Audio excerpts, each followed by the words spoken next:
Good morning, afternoon, or evening, ladies and gentlemen. Allincrypto here, and welcome back, guys, for another daily cryptocurrency market update.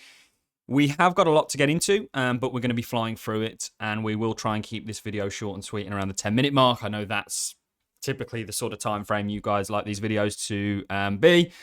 But we've got a lot to cram into it, and I want to start things off by revisiting the Bollinger Bands. And there's a number of other things like OBV, looking at volatility that actually are all pointing to a significant move to come. The real question is that going to be to the up or the downside? So I want to start here, and then we'll work our way down the time frames. We are chartists before really anything, and actually the longer that I spend in the markets, the more and more I come to the realization that the charts are the truth, and everything really is secondary to it. There are, of course, events where perhaps you get caught out, but predominantly charts will keep you right. And this is very much an uptrending market. I actually did a great video that I shared in my Patreons yesterday where we looked at the actual differences between, it's a very messy chart. We were looking at all sorts of stuff, drawing bear flags, all this kind of stuff. We looked at the differences between, just to take the percentages off, and we were showing something with the percentages. This bear market and what we've assessed since January the 5th, or really you could say January the 2nd, we were a few days late on it. Look at the differences, not only in terms of the direction and where your larger candles are, but in terms of the actual pullbacks and rest periods. And this is why, to go back to where we currently are, we've stressed not to worry, essentially. Not only do we have technical targets, we've got all kinds of reasons. This channel and these daily market updates, I don't feel like they get as much appreciation as perhaps they deserve, because we really do correlate many things together that I think most people simply either have missed or don't understand. But going back to the Bollinger Bands, you are going to get a monumental move out of this. If you look at volatility indicators as well, it's showing that something's coming, basically. And it's happening at a time where we're consolidating around this 30K level, which is monumental key level, essentially, in regards to its being significant support, flip resistance. The real question is, are we going to take it? And is that coming soon? And there's a lot going on this week. We've got the CPI. CPI expectations are actually to come out higher for the first time in nearly a year than the previous. This is going to be interesting because ultimately this is going to be, how do the markets react to the first higher print? And does one swallow a summer make? Is this going to make much difference at all? We've also got, Bitcoin's recent pump yesterday. Could that be to do with future armor? Maybe, I don't know. I think more likely it's to do with the speculation in regards to ETFs and their approvals. We did have to take the Bollinger Bands off now that we've sort of brought that up and made that point. Very textbook. This is a stage 2 for me, and a chart that's already broken out. It looks similar to many stocks out there. And this, of course, is Bitcoin. This is very textbook that you break a key level, you come back and retest it, and then you get that upside. This is kind of confirmation for me that we were right in the direction. And the news, of course, on the back end of that was the ETF. To drop down the time frames, and just to look at pure price action, we very much stressed that you've got a similar thing going on here. Okay?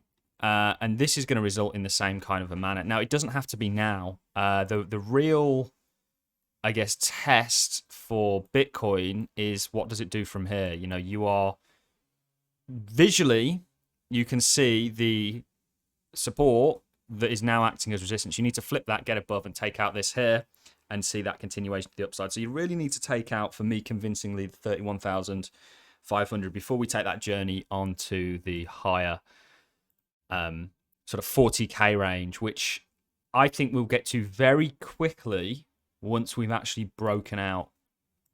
And I'm getting that from a number of things. One, the lack of price action here, but two, the very thin volume that was actually taking place here. You will typically fill these very fast. And this is the smallest pocket of volume actually that we've got up until we get up here. And once you take this level, then, new all-time highs are going to come for Bitcoin before you're going to get your recession. in your kind of 2008 crash. We're in 2006 going into it. We've done lots of stuff on the macro. We talk about it weekly on the Patreon.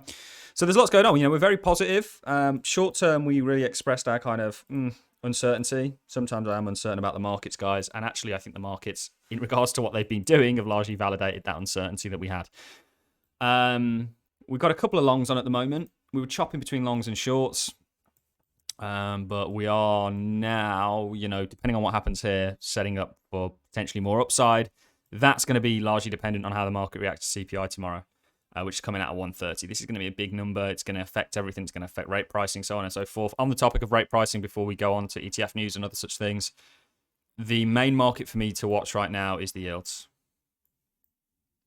This spikes, you're getting a spike in rates, you're getting a spike in dollar. And how does the market react to that? Does it shrug it off? I always get, what do you think is going to happen all in? And sometimes there's so many variables that will play into something happening. And if you've got a chart on the short term, long term, mid term, we've shown you the reasons why we're expecting more upside very quickly, and there's more. Sometimes it's quite hard to sort of work that out because you've got a number of things have to go the right way for something to play out, like dollar weakness. The dollar has been surprisingly strong. We set our levels for the dollar. We'll see what happens here. The dollar could continue to come up, and that's not going to be good, and that's going to be largely dependent on rates, certainly the 10-year. This is going to be an indication for where rates are going. CPI is going to factor into that. There's lots going on, and right now I'm happy to be an observer. So, this is really going to dictate a lot, the yields. Futurama, of course, featured Bitcoin. It was very interesting. I'm not going to play the clips. It's probably patented. To go back and just wrap things up on this, though, because we're very good at jumping around. Bitcoin did well yesterday on the back end of the stock market not doing so well. We predicted a sort of rest period for the stock market. It could continue to rest significantly more. Maybe it's caught a bid here. That's a good sign. Maybe this is it for it, and it continues. Gold didn't do too well. Dollar did well, and Bitcoin did extremely well. Now, that kind of indicates that maybe there's a little bit of news on the back end of it. Could be to do with the ETF news. There was a lot of it yesterday. ETF news in the past 24 hours. Kathy Wood saying the SEC is likely to approve multiple ETFs at once. Mike Novogratz says we could see approval in 4 to 6 months. Please ignore Mike Novogratz. He's another kind of these people that continue to use, I used to work for this company, and that means everybody should listen to me context. And actually, he's probably made, other than a couple who have gone out of space completely, some even in prison, some of the worst calls when it comes to the markets, and actually in regards to even getting a tattoo of Luna on himself. So I don't know if you should be taking, although he probably is in a good position where he's almost in that crowd. So maybe you could take this as okay, but in regards to crypto and stuff like that, I don't really rate the guy. Big deal. It's a big deal because both our contracts from the Investco side and from the BlackRock side get you to think that this is a question of when, not if, that the outside window, this is probably 6 months. And so you're kind of 4 to 6 months if you had to put a pin, the tail on the donkey, which is interesting because I think ARK's ETF, and we're going to play this clip in a second, is supposed to be approved, or the second deadline is on Sunday. And the market's rallied. So there's lots going on. Is this just exit liquidity right now? We'll see. You've ran into resistance, you're selling off. Could you just continue to range here and really pee everyone off potentially? But we'll see what comes today. So short term, still a little bit uncertain. We want to see that 30 sort of 1,600 broken, or a clear continuation to the downside, and then you come into the sort of 26, 27k levels, which I'll be a complete buyer of. CPI coming up. I want to play this clip, and I played this yesterday in my XRP video, because institutions, and this guy likens it to the empire striking back, are all going to use blockchain, and you're going to see, in the same way that they all use the internet, we all use the internet, blockchain play a similar role in the future we're moving towards. I think DAGs will probably be a part of that as well. Let's go ahead and play this clip, and then we'll wrap things up on a number of other quick news segments. I want to re-stress the PayPal point that I made yesterday, but let's go ahead and play this first. People with your skill set to help us large organizations. There's, build your own companies as well, of course, but you can really help us to get the infrastructure in place to enable, blockchain-based technologies to really grow at the scale that we haven't seen before. You know, it's what I say to my crypto native friends is that, you know, it's kind of like the empire striking back a little bit. You know, the big organizations are going to use the technology at a scale that we have not seen before for this level of technology. You're going to be the enabler for people with your skill set. So that was it. Very interesting, actually, because I do think that this is the way everything's going to go. You've got certain cryptos like XRP, XDC, XLM, Quant, arguably, all of these big cryptos that actually are going to be a part of that. To move on to the sort of PayPal news, you've got the US dollar stablecoin, of course. Every single company, including Apple, all the big major institutions are essentially going to offer banking services. And this is going to push trillions of dollars into the cryptocurrency space in terms of stablecoins. This is something people are not ready for and haven't even really factored into everything. Moving on, the US Fed steps up oversight of banks' involvement with crypto firms. Again, looking to sort of provide a little bit more clarity, but also restrict some of the what they would call risks of getting involved with it, even though they basically tried to blame the whole was it Signature Bank, one of them, crash on crypto when it really didn't have anything to do with it. It was their own risk management.